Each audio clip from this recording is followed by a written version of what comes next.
నమస్కారం city news తెలుగుకి స్వాగతం. ఈనాటి వార్తా విశేషాలు. రాష్ట్ర ఉప ముఖ్యమంత్రి పవన్ కళ్యాణ్ తన కార్యాలయానికి రాష్ట్ర వ్యాప్తంగా ప్రజల నుంచి వచ్చిన అర్జీలని ఫిర్యాదులని శనివారం ఉదయం నుంచి పరిశీలిస్తున్నారు. తన కార్యాలయం సిబ్బందితో కలిసి ఉప ముఖ్యమంత్రి స్వయంగా ప్రతి అర్జీని క్షుణ్ణంగా చదువుతున్నారు. పంచాయతీరాజు, గ్రామీణాభివృద్ధి, గ్రామీణ నీటి సరఫరా, పర్యావరణం, అటవీ శాఖలపై వచ్చిన అర్జీలతో పాటు ప్రజలు తాము ఎదుర్కొంటున్న ఇతర సమస్యల్ని, ఎదురవుతున్న ఇబ్బందుల్ని ఫిర్యాదుల రూపంలో పవన్ కళ్యాణ్ దృష్టికి తీసుకుని రావడం జరిగింది.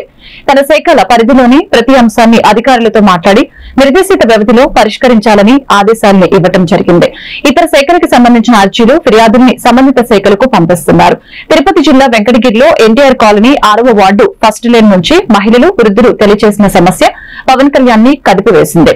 ముఠాలుగా ఏర్పడిన కొందరు యువకులు బైక్స్ పై ప్రమాదకరంగా వేగంగా వీధుల్లో సంచరిస్తూ విద్యార్థుల్ని, యువతను, మహిళల్ని వేధిస్తున్నారని, వృద్ధుల్ని భయపెడుతున్నారని లేఖ రాశారు. పవన్ కళ్యాణ్ తెలిపిన అంశంపై తిరుపతి ఎస్పీ సుబ్బరాయుడు స్పందించి సంబంధిత డివిజన్ అధికారులకి ఆదేశాలను ఇవ్వడం జరిగింది. బైక్స్ పై మితిమీరిన వేగంతో ప్రమాదకరంగా సంచరిస్తే వేధిస్తున్న వారిని పట్టుకుని కేసులు నమోదు చేసి బైండ్ ఓవర్ చేశారు.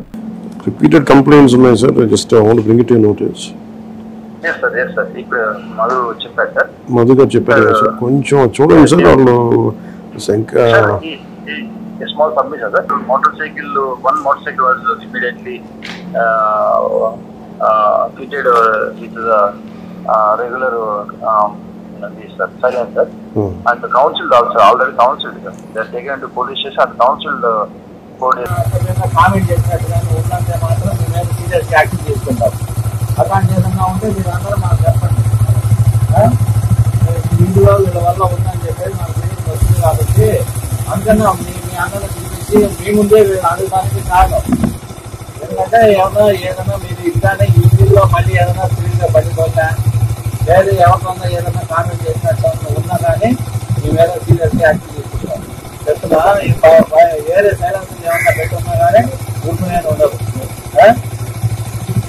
ఏమన్నా వచ్చేదా ఎవరన్నా అడుగుతా ఉన్నది మీరంతా కష్టాలు పెట్టుకుంటున్నది.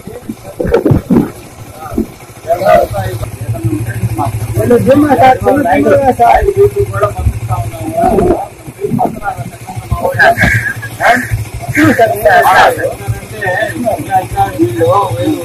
మూడో లైన్ మీరు మాకు చెప్పండి.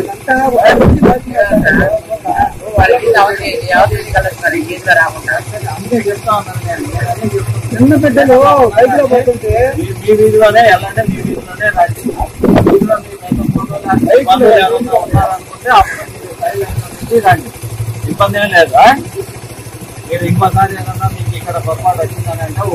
రాష్ట్ర ఆర్థిక పరిస్థితిపై సీఎం చంద్రబాబు నాయుడు విడుదల చేసింది శ్వేతపత్రం కాదని, అది ఒక సాకు పత్రమని మాజీ మంత్రి బుగ్గన రాజేంద్రనాథ్ స్పష్టం చేశారు. అసలు శ్వేతపత్రానికి అర్థం మార్చిన చంద్రబాబు రాష్ట్ర అభివృద్ధి కోసం వాస్తవ పరిస్థితులను వివరిస్తూ తామేం చేయబోతున్నామో చెప్పకుండా గత ప్రభుత్వంపై నిందలు వేస్తూ అన్నిటికీ మమ్మల్ని బాధ్యుల్ని చేస్తూ వైట్ పేపర్ల పేరుతో డ్రామాలు చేస్తున్నారని బుగ్గన ఆక్షేపించడం జరిగింది. ఎన్నికల ముందు టీడీపీ అట్టహాసంగా ప్రకటించిన సూపర్ 6 అమలుకి ముందే తొలి ఓవర్లోనే డకౌట్ అయిందని మాజీ మంత్రి వ్యాఖ్యానించారు. నిన్న ఆంధ్రప్రదేశ్ రాష్ట్ర ముఖ్యమంత్రి నారా చంద్రబాబు నాయుడు గారు white paper on state finances అని అసెంబ్లీ సాక్షిగా రిలీజ్ చేయడం జరిగింది. అయితే ఆ వైట్ పేపర్ డాక్యుమెంటు బాగా దాదాపు 30 చిల్లర పేజీలు ఉంది డాక్యుమెంటు పీపీటీ రూపంలో. అది చూస్తే చాలా ఆశ్చర్యంగా ఉంది. ఇప్పుడు ఇందులో ఈ వైట్ పేపర్ అనేది ఎవరైనా కానీ ఎప్పుడు రిలీజ్ చేస్తారు? మీరు విజయవంతంగా మీ పరిపాలన మొదలుపెట్టి ఈ విధంగా ముందుకు తీసుకోబోతున్నాము రాష్ట్రాన్ని ప్రగతి మార్గంలో, అభివృద్ధి మార్గంలో. అందులో ఏవైతే కొద్దిగా ఇబ్బందులు ఉన్నాయో, డెఫిషియన్సీస్ ఉన్నాయో, తక్కువలు ఉన్నాయో అవన్నీ కూడా ఈ విధంగా రిజాల్వ్ చేయబోతున్నాం అంటే వైట్ పేపరు. ఇదేందండి? వైట్ పేపర్ ఇచ్చేసి క్లీన్గా చేతులు ఎత్తేసినట్లుంది ప్రభుత్వం. ఇంత లావు డాక్యుమెంట్ కూడా అవసరం లేదు. స్ట్రైట్ అవే 30వ పేజీకి వెళ్ళిపోవాలి. సారాంశం అంతా 30వ పేజీలో ఉందన్నమాట. అంత ఇంతలా డాక్యుమెంట్ కూడా అవసరం లేదు. అంటే ఇది వైట్ పేపర్ అనేది మీరు తెలుగుదేశం ప్రభుత్వము మీరు చెప్పినట్లుగా ఎంతో ఆశలతో ప్రజలందరూ కూడా మిమ్మల్ని ఎన్నుకున్న తర్వాత వాళ్ళ ఆశలన్నీ కూడా మొత్తం నీరు గార్చి నిరాశ చెందే విధంగా మీరు ఈ వైట్ పేపర్ రిలీజ్ చేయడం జరిగింది. ఇది అసలు చూసిన తర్వాత అనిపిస్తుంది ఇది శ్వేతపత్రమా లేదా సాకుపత్రమా, శ్వేతపత్రమా లేదా సాకుపత్రమా, అన్ని సాకులు కనపడుతూ ఉన్నాయి. ఆ సాకులు కూడా అన్ని ఇన్వాలిడ్ సాకులు. నేను చెప్తాను ఎందుకు ఇన్వాలిడ్. అసలు సూపర్ 6 అని చెప్పి మీ సూపర్ 6 మీద ఎంతో నమ్మకంతో ప్రజలందరూ కూడా మిమ్మల్ని ఎన్నుకుంటే ఒకవైపు ఏమో ప్రజల్లోనే డౌట్స్ కూడా చెప్తున్నారు. అసలు ఈ విధంగా ఇన్ని సీట్లు ఎట్లు వచ్చినాయి, ఈ విధంగా ఇంత మెజారిటీలు ఎట్లు వచ్చినాయని చెప్పి ప్రజలు ప్రశ్న ఒకవైపు. ఈ మధ్యకాలంలో సీనియర్ ఐఏఎస్ ఆఫీసర్స్ కూడా ఎంతోమంది ప్రశ్న వేస్తున్నారు అసలు ఎన్నికల విధానంలో. సరే ఏది ఏమైనా కూడా సూపర్ 6 ఇప్పుడు మొదలు కాకముందే మొట్టమొదటి ఓవర్లోనే సూపర్ 6 డక్అవుట్ అయినట్లు ఉంది. సూపర్ 6 కాస్త డక్అవుట్. ప్రముఖ రియల్ ఎస్టేట్ వ్యాపారవేత్త సీనియర్ వైసీపీ నాయకుడు లక్కాకుల థామస్ నాయుడు జన్మదిన వేడుకలు ఘనంగా గుంటూరు నగరంలోని చంద్రమౌళిలోని ఆయన కార్యాలయంలో నిర్వహించడం జరిగింది. అభిమానులు ఏర్పాటు చేసిన కేక్ ని కట్ చేసి అనంతరం నగరంలోని పలు ప్రాంతాల్లో ఉన్న అనాథ శరణాలయంలో వృద్ధులకి వికలాంగులకి అన్నదాన కార్యక్రమాన్ని నిర్వహించడం జరిగింది. అలాగే తన పుట్టినరోజు సందర్భంగా అభిమానులు ఏర్పాటు చేసిన రక్తదాన శిబిరంలో పాల్గొని రక్తదానం అందించిన వారికి పండ్లు జ్యూస్ అందజేశారు. తన పుట్టినరోజు సందర్భంగా శుభాకాంక్ష తెలిపిన అభిమానులకి వైఎస్ఆర్సీపీ నాయకులకి కార్యకర్తలకి థామస్ నాయుడు కృతజ్ఞతలు తెలిపారు.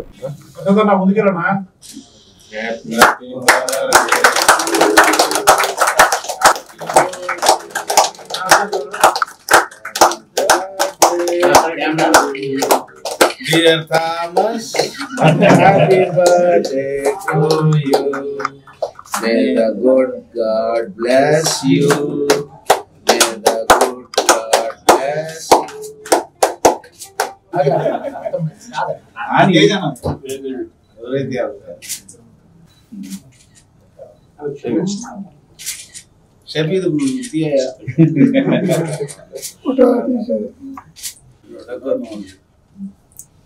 Thank you. Thank you. Thank you.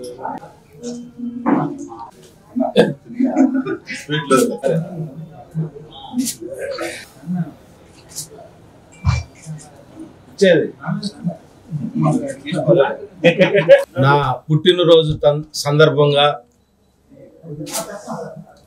ఎంతో మంది నన్ను అభిమానించేవాళ్ళు పార్టీలకు అతీతంగా కులమతాలకు అతీతంగా ఎంతో ప్రేమతో నన్ను దీవించడానికి వచ్చి నాకు విషెస్ తెలిపి నన్ను ఎంతో ఆనందపరిచిన మీ అందరికీ పేరు పేరున ధన్యవాదాలు కృతజ్ఞతలు తెలుపుకుంటూ మరి పుట్టినరోజు సందర్భంగా మరి షఫీ మరి తదితర వాళ్ళ బృందం రక్తదానం మరియు అన్నదానం మరియు పేద విద్యార్థులకి మరి పుస్తకాలు పంపిణీ చేస్తున్నారు. వారికి కూడా నా కృతజ్ఞతలు తెలియజేస్తున్నాను. అదే మాదిరిగా నా బర్త్డేని పురస్కరించుకొని మరి పలు చోట్ల అన్నదానాలు పలు సేవా కార్యక్రమాలు చేస్తున్నారు. వారికి కూడా పేరు పేరున నా కృతజ్ఞతలు తెలియజేసుకుంటూ సెలవు తీసుకుంటున్నాను. Thank you. కార్గిల్ వీర జవాన్ల వీరగాథల్ని రాబోయే తరాలు చెప్పాలంటూ కేఎల్డీఎం యూనివర్సిటీ విద్యార్థులకి రాష్ట్ర వైద్య ఆరోగ్య శాఖ మంత్రి సత్యకుమార్ యాదవ్ పిలుపునిచ్చారు. దేశ సరిహద్దుల్లో పహార కాస్తున్న వీర జవానుల త్యాగాలు మరవలేనివని ఆయన అన్నారు. శుక్రవారం నాడు స్థానిక కేఎల్డీఎం యూనివర్సిటీలో బీజేపీ యువమోర్చా ఆధ్వర్యంలో NCC 22 Andhra battalion 10 Andhra battalion సహకారంతో ఏర్పాటు చేసిన కార్గిల్ విజయ్ దివస్ కార్యక్రమానికి ముఖ్య అతిథిగా హాజరైన ఆయన విద్యార్థులను ఉద్దేశించి ప్రసంగించారు. ఎన్డీఏ ప్రభుత్వం ఆధ్వర్యంలో భారత్కు సైనిక ఆయుధ బలం పెరిగిందని తెలియజేశారు. ఈ కార్యక్రమంలో KL university vice chancellor doctor G Parthasarathi, ప్రొఫెసర్లు doctor AVS Prasad, doctor N Venkatram, doctor K Rajasekhararao, registrar doctor Subbarao, విద్యార్థి సంక్షేమ విభాగ dean doctor KRS Prasad, faculty dean doctor Vemuri Srikanth, NCC ఆఫీసర్లు lieutenant V Mounika, lieutenant Pavani, BJP జాతీయ కార్యవర్గ సభ్యులు రోహన్ సైదులు, రాష్ట్ర యువ మోర్చా అధ్యక్షులు మిట్టా వంశీ, రాష్ట్ర యువ మోర్చా ప్రధాన కార్యదర్శి కొండ నవనీత్ రెడ్డి, గుంటూరు జిల్లా ఇన్ఛార్జి రామకృష్ణారెడ్డి, ప్రొఫెసర్ సుధాకర్ రాజు తదితరులు పాల్గొన్నారు. We are very much thankful, sir, Honorable Minister Y. Satyakumar Garu, and I also. Assembly is in session. Today, Honorable Chief Minister presented a white paper on financial health of the state. No, rather it is a financial situation. Ever since I took over as a health minister, I started inserting the health everywhere. So, ఆర్థిక పరిస్థితి గురించి ఒక శ్వేతపత్రాన్ని వారు విడుదల చేయడం జరిగింది. The total debt on the state is 9.75 lakh crores. I don't want to screen you guys. The per capita debt is 1.46 lakhs. If you take a family size into 4, ఏదేదో చెప్పారు. నేను చాలా సామాన్యుని, మీలాంటి అసలు ఇటువంటి లగ్జరీ కూడా లేదు. ఇటువంటి కేఎల్యూ లాంటి ప్రతిష్టాత్మకమైన విద్యా సంస్థలు చదివే లగ్జరీ కూడా నాకు లేదు. వీధి బడిలో చదివాను, మున్సిపల్ స్కూల్లో చదివాను. మా నాన్న ఒక లారీ డ్రైవర్.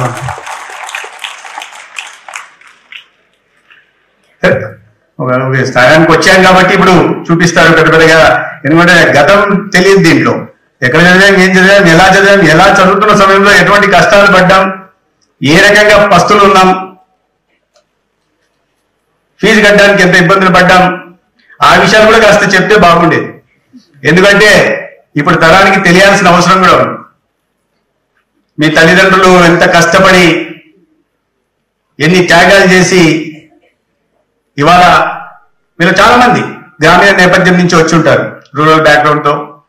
ఇవాళ మీ మధ్య బయోలాటరల్ రిలేషన్షిప్ దెబ్బతీసే విధంగా ఉంటుంది కాబట్టి ఆనాడు యుద్ధం మొదలైంది. 2 లక్షల మంది సైనికులు దించి ఆనాడు పాకిస్తాన్ ని మళ్ళీ తరిమేసే దిశగా ప్రయత్నాలు చేశారు. మొత్తానికి యుద్ధం అయిపోయింది. ఇదే జూలై 26వ తేదీ కార్గిల్లో మనం గెలిచాం. అయితే ఎందుకు పాకిస్తాన్ ఈ దుశ్చర్యకు పాల్పడిందంటే ప్రధానంగా కొన్ని కారణాలు ఉన్నాయి. కాశ్మీర్ సమస్య పరిష్కారం కావడం వాళ్ళకి ఎప్పుడు ఇష్టం లేదు. 2 దేశాలు శాంతియుతంగా ఉండడం పాకిస్తాన్కి ఇష్టం లేదు. ఎందుకంటే అటువంటి పరిస్థితులే వస్తే ఈ దేశంలో మేధో సంపత్తి కలిగిన యువకులు ఉన్నారు, చదువుకున్న మేధావులు ఉన్నారు. ఈ దేశం పాకిస్తాన్. తాడేపల్లి మండలం డ్రైవర్స్ కాలనీ పట్టణ ప్రాథమిక ఆరోగ్య కేంద్రాన్ని ట్రైనీ కలెక్టర్స్ 6 సందర్శించడం జరిగింది. పట్టణ ఆరోగ్య కేంద్రంలో ప్రజలకు అందజేయుచున్న ఆరోగ్య సేవలు మరియు ల్యాబొరేటరీలో జరుగుతున్న పరీక్షలు మరియు అందుబాటులో ఉన్నటువంటి మందుల వివరాన్ని అడిగి తెలుసుకోవడం జరిగింది. అలాగే డాక్టర్ మరియు సూపర్వైజర్ స్టాఫ్ మరియు ఏఎన్ఎంలో ఆశాలు వారి యొక్క జాబ్ ఛార్జీ మరియు ప్రాక్టికల్ గా ప్రజాక్షేత్రంలో ఏ విధంగా ఆ సేవలు లబ్దిదారులకు చెందుతున్నాయో అడిగి తెలుసుకున్నారు. ఈ కార్యక్రమంలో AP Aarogyasri CEO G Lakshmaiah, రాష్ట్ర కార్యక్రమం అధికారి రమాదేవి, వైద్యాధికారి doctor Manasa, malaria sub unit అధికారి శ్రీమన్నారాయణ, హెల్త్ సూపర్వైజర్లు Gurukumar, UPHC staff, ANMs, ASHA వర్కర్లు పాల్గొన్నారు.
ఆంధ్రప్రదేశ్ రాష్ట్రంలో రాష్ట్రపతి పాలన పెట్టాలని కమ్యూనిస్టు ఇండియా జాతీయ కార్యదర్శి తోట సంగమేశ్వరరావు డిమాండ్ చేశారు.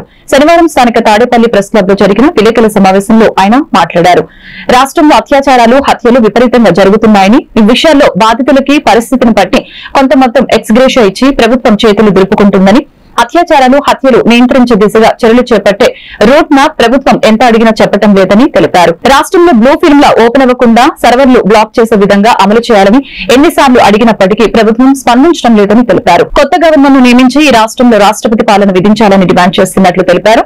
ఈ దిశగానే రాష్ట్రంలో రాష్ట్రపతి పాలన విధించాలని తన నినాదమని అన్నారు. ఉన్న పరిస్థితుల్లో రాష్ట్రపతి పాలన పెట్టాలని చెప్పని కమ్యూనిస్ట్ ఇండియా మేము భావిస్తున్నాం. అది మాత్రమే పరిష్కారం చెప్పని అనుకుంటూ ఈ డిమాండ్ ముందుకు తీసుకొచ్చాం. గత కొంతకాలంగా అంటే గత మాసం 22వ తేదీన తొలిసారిగా ఈ రాష్ట్రంలో రాష్ట్రపతి పాలన పెట్టే పరిస్థితులు కనిపిస్తున్నాయని చెప్పి మేము మాట్లాడడం జరిగింది.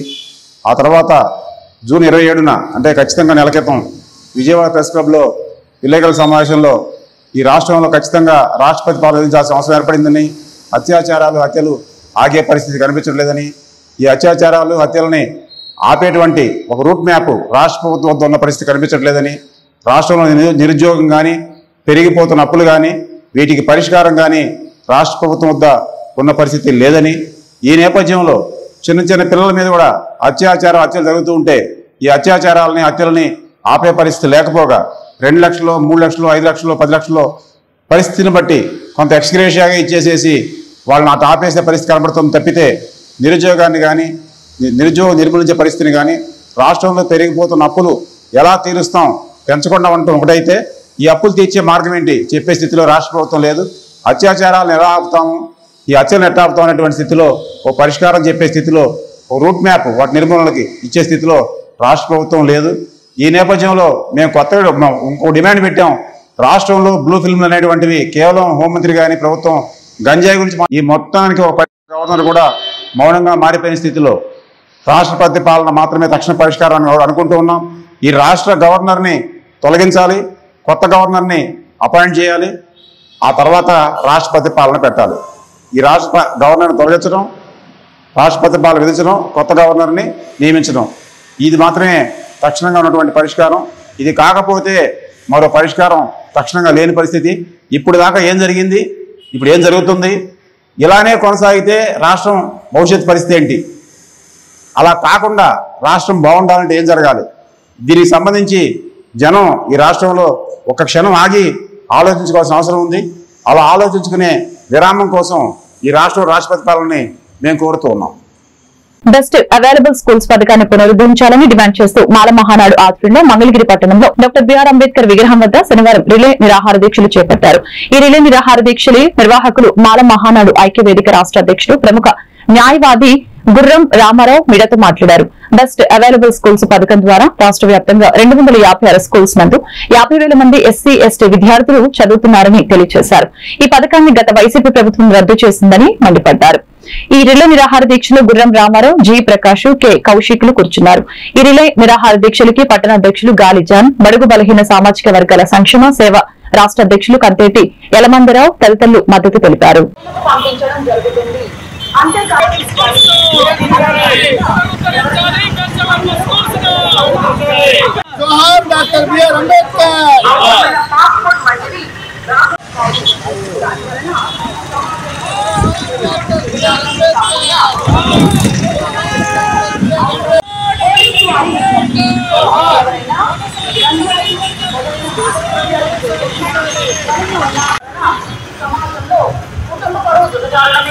మహిళలు ఆడపిల్లల పట్ల కాకుండా వారిపై జోహార్ డాక్టర్ బిఆర్ అంబేద్కర్. నా పేరు గుర్రం రామారావు, హైకోర్టు అడ్వకేట్ని, మాల మహానాడు ఐక్యవేదిక రాష్ట్ర అధ్యక్షుడిని. బెస్ట్ అవైలబుల్ స్కూల్స్ అనేటటువంటి ఒక స్కీము ఎస్సీ ఎస్టీ పిల్లలు చదువుకోవటానికి గవర్నమెంట్ వాళ్ళు 30 సంవత్సరాల క్రితం అది ఏర్పరిచినటువంటి ఒక పథకం. దాంట్లో ఏంటి అంటే మెరిట్ బేస్ మీద ప్రైవేట్ కార్పొరేట్ కాలేజెస్లో కొన్ని సీట్లని ఎస్సీ ఎస్టీ పిల్లలకు ఇస్తారు. 256 స్కూల్స్లో దాదాపు 50,000 మంది చదువుకుంటున్నటువంటి ఒక బెస్ట్ అవైలబుల్ స్కూల్స్ అనేటటువంటి స్కీమ్ని జగన్మోహన్ రెడ్డి గారు నిర్దాక్షిణ్యంగా ఒక నియంతగా ఆయన అధికారంలోకి వచ్చిన వెంటనే రద్దు చేయటం జరిగింది. మాల మహానాడు ఐక్యవేదిక రాష్ట్ర అధ్యక్షుడిగా నేను హైకోర్టుకి ఒకసారి స్టేటస్ కోకి, ఇంకోసారి రిట్ పిటిషన్ వేసిన తర్వాత గౌరవ హైకోర్టు వారు ఈ యొక్క పథకాన్ని కొనసాగించాలని చెప్పడం జరిగింది. జగన్ గారు హైకోర్టు యొక్క తీర్పును ఛాలెంజ్ చేస్తూ సుప్రీంకోర్టుకి వెళ్ళారు. సుప్రీంకోర్టు కూడా కింద ఇచ్చినటువంటి గౌరవ హైకోర్టు తీర్పును సమర్థిస్తూ ఈ యొక్క స్కీమ్ ని కంటిన్యూ చేయాల్సిందని చెప్పడం జరిగింది. నారా లోకేష్ గారు, ముఖ్యమంత్రి చంద్రబాబు నాయుడు గారు, ఉప ముఖ్యమంత్రి కొణిదెల పవన్ కళ్యాణ్ గారు కూడా అధ్యక్షుడు. ఈ సందర్భంగా నేను ఒకటి చెప్తున్నాను, ఇక్కడ రిలే నిర్వహణ చేయడానికి ముఖ్య ఉద్దేశం బెస్ట్ అవైలబుల్ స్కీమ్ని అది గత ప్రభుత్వంలో తగ్గించారు, అసలు తీసేశారు. అయితే ఇప్పుడున్న ప్రభుత్వం దాన్ని మళ్ళీ కొనసాగిస్తానని చెప్పారు. వచ్చి ప్రభుత్వం స్కూళ్ళు తెరిచి 2 నెలలు అవుతున్నా కూడా దాన్ని ఆ స్కీమ్ని పట్టించుకోవట్లా. నేను ఒకటే అడుగుతున్నాను, విద్య విద్య విద్య అన్నీ చెప్తున్నారు పార్లమెంట్లో, అసెంబ్లీలో, కానీ ఎందుకు వివక్ష చూపిస్తున్నారో మాకైతే అర్థం కావట్లా. ఎస్సీ ఎస్టీ వాళ్ళ పిల్లలు, మైనార్టీ పిల్లలు వాళ్ళ ఇది చదువులకు వాళ్ళ హక్కుదారులు కాదా? మీరు వెళ్ళి చూడండి, కేరళలో కానీ ఢిల్లీలో కానీ ఆ స్కూళ్ళు ప్రభుత్వ స్కూళ్ళు ఒక కార్పొరేట్ స్కూళ్ళ దాకా తయారు చేశారు. మరి మీరు ఎందుకు వివక్ష చూపిస్తున్నారో. సేవా సంఘ రాష్ట్ర అధ్యక్షుడిని ఈరోజు గుర్రం రామారావు గారు ఒక మంచి ప్రణాళికతో గత ప్రభుత్వం ఏదైతే బెస్ట్ అవైలబుల్ స్కూల్లో పేద విద్యార్థులకు ఉచితమైన సీట్లను చదివే వాటన్నిటిని కూడా ఏ విధంగా అయితే తీసేస్తే మాకు 4 సంవత్సరాలు జగన్మోహన్ రెడ్డి మీద పోరాటమే సరిపోయింది. ఈ రాష్ట్రం మొత్తం మీద మరి గుర్రం రామారావు గారు ఆయనకున్నటువంటి సబ్జెక్టుతో మంచి ఆలోచనతో హైకోర్టులో దీన్ని తీసుకురావడం జరిగింది. గెలిచాడు, తీసుకొచ్చాడు, ప్రజలంతా సంతోషించారు. కానీ జగన్మోహన్ రెడ్డి దాన్ని కూడా నిర్వీర్యం చేశాడు, ముందు కొనసాగలేదు. ఇప్పుడు ప్రతిపక్షంలో ఉన్నప్పుడు మరి చంద్రబాబు నాయుడు గారు వారి కుమారుడు తెలుగుదేశం పార్టీ ఓసీలకు ఇచ్చిన ప్రాధాన్యత బీసీలకు ఇవ్వడం లేదని ఉండవల్లిలో జాతీయ బీసీ చైతన్య సమితి ఆధ్వర్యంలో 2 తెలుగు రాష్ట్రాల బీసీ నాయకుల సమావేశంలో తెలిపారు. ఈ సందర్భంగా వారు మాట్లాడారు. కూటమి ప్రభుత్వం ఏర్పాటవడానికి బీసీలు ప్రధాన పాత్ర వహించారని తెలియజేశారు. కానీ తెలుగుదేశం పార్టీ బీసీలను పక్కన పెట్టి ఓసీలకు పెద్దపీట వేసిందని మండిపడ్డారు. ముఖ్యమంత్రి, ఉప ముఖ్యమంత్రి పదవులు ఓసీలకు కేటాయించి బీసీలను చిన్నచూపు చూసిందని అన్నారు. ఇప్పటికైనా ఉప ముఖ్యమంత్రి పదవిని బీసీలకు కేటాయించాలని డిమాండ్ చేశారు. రాబోయే స్థానిక సంస్థల ఎన్నికలలో బీసీ రిజర్వేషన్లు పెంచి ఏబీసీడీ వర్గీకరణ చేయాలని డిమాండ్ చేశారు.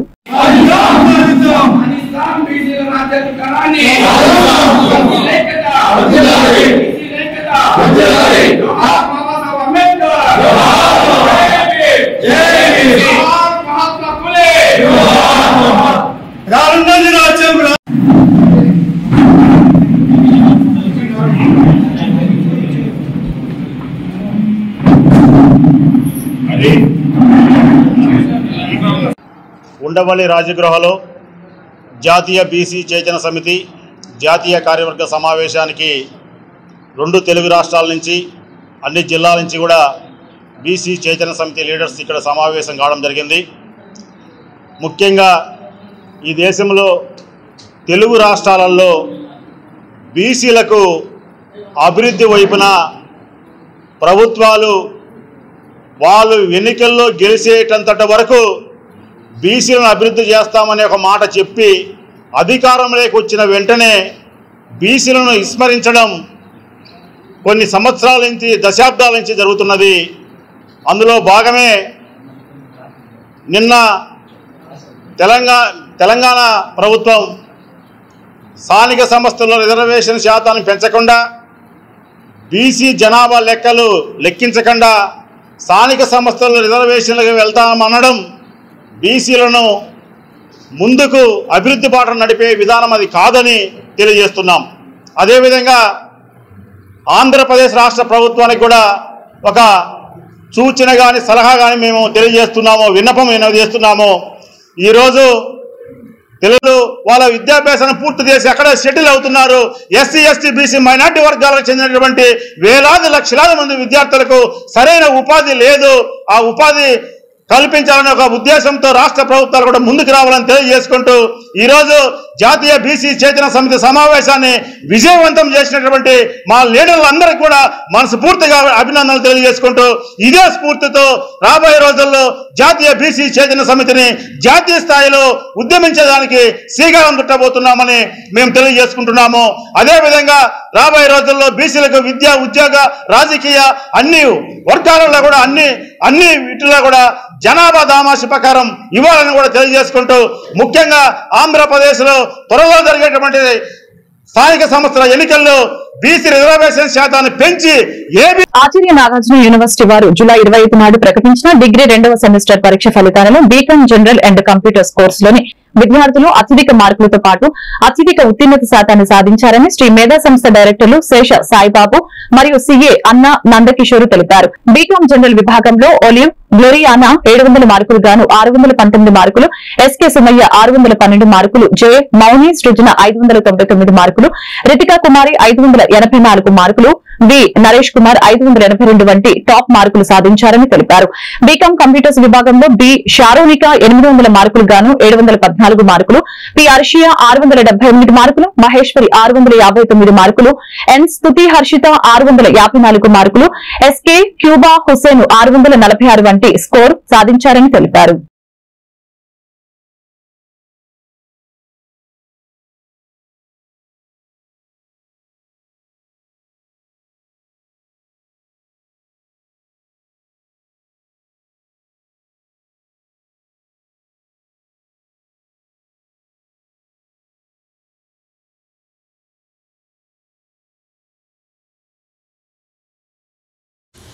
ఆచార్య నాగార్జున యూనివర్సిటీ వారు జూలై 25 గురువారం నాడు ప్రకటించిన 2వ సెమిస్టర్ పరీక్షా ఫలితాలలో శ్రీమేధ విద్యార్థులు బీకాం జనరల్ అండ్ కంప్యూటర్స్ లో అత్యధిక మార్కులు మరియు ఉత్తీర్ణత శాతాన్ని సాధించడమైనది.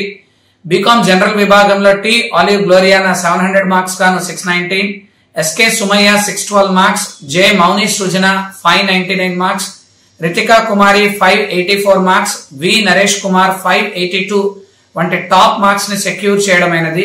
అదేవిధంగా బీకాం కంప్యూటర్స్ విభాగంలో బి షారోనిక 800 మార్క్స్ కి గాను 714 మార్క్స్, పి అర్షియా 678 మార్క్స్, ఏ మహేశ్వరి 659 మార్క్స్, ఎన్ స్తుతి హర్షిత 654, షేక్ క్యూబా హుసేన్ 646 మార్క్స్ వంటి టాప్ మార్కులను శ్రీమేధ అండ్ కెరీర్ డిగ్రీ విద్యా సంస్థల విద్యార్థులు సాధించడమైనది. ఈ విద్యార్థులందరికీ బీకాం జనరల్ అండ్ కంప్యూటర్స్ తో పాటు క్యాంపస్ రిక్రూట్మెంట్ ట్రైనింగ్ ప్రోగ్రామ్ ద్వారా వారికి communication skills and soft skills ని కూడా తర్ఫీదిస్తున్నాము. వీరందరూ కూడా ఇప్పుడు బీకాం 3rd సెమిస్టర్ చదువుతున్నారు. వీరందరికీ కూడా క్యాంపస్ అండ్ కెరీర్ ఓరియంటెడ్ గా కూడా ట్రైనింగ్ ఇస్తూ బీకాం తో పాటు ఉద్యోగం సాధించే విధంగా శ్రీమేధ అండ్ కెరీర్ డిగ్రీ విద్యా సంస్థలు నాణ్యమైన విద్యను అందిస్తున్నాయి. సో వీరందరూ కూడా భవిష్యత్తులో మంచి ఉన్నత ఉద్యోగాలలో వారు స్థిరపడాలని ఆశిస్తున్నారు. మంగళగిరి నియోజకవర్గ ఎమ్మెల్యే రాష్ట్ర విద్య ఐటీ ఎలక్ట్రానిక్స్ శాఖల మంత్రి నారా లోకేష్ సహకారంతో మంగళగిరి సీకే గర్ల్స్ హై స్కూల్లో విద్యార్థులకి శనివారం ఉదయం నోటు పుస్తకాలు పంపిణీ చేశారు. టీడీపీ మంగళగిరి పట్టణ కమిటీ ఆధ్వర్యంలో నిర్వహించిన ఈ కార్యక్రమంలో టీడీపీ పట్టణ అధ్యక్షులు దామర్ల రాజు, రాష్ట్ర అధికార ప్రతినిధి తమ్మిశెట్టి జానకిదేవి, పట్టణ ఉపాధ్యక్షులు గోవాడ దుర్గారావు, నాయకులు వాకా మాధవరావు, మాజేటి సూర్య, వేణుగోపాలకృష్ణ, అన్నం నాగబాబు, కళ్యాణ్ తదితరులు పాల్గొనడం జరిగింది. ఈ సందర్భంగా జరిగిన సభలో సీకే గర్ల్స్ హై స్కూల్ పాలకవర్గ అధ్యక్షులు చింతకిరింది కళ్యాణ్ కుమార్, ఇన్ఛార్జ్ హెచ్ఎం ఉద్దంటి తనూజ మాట్లాడారు. తన హై స్కూల్ విద్యార్థినులకి ప్రత్యేకంగా నోటు పుస్తకాలు అందజేసిన నారా లోకేష్ కి ధన్యవాదాలు తెలిపారు.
అందరికీ నమస్కారం అండి.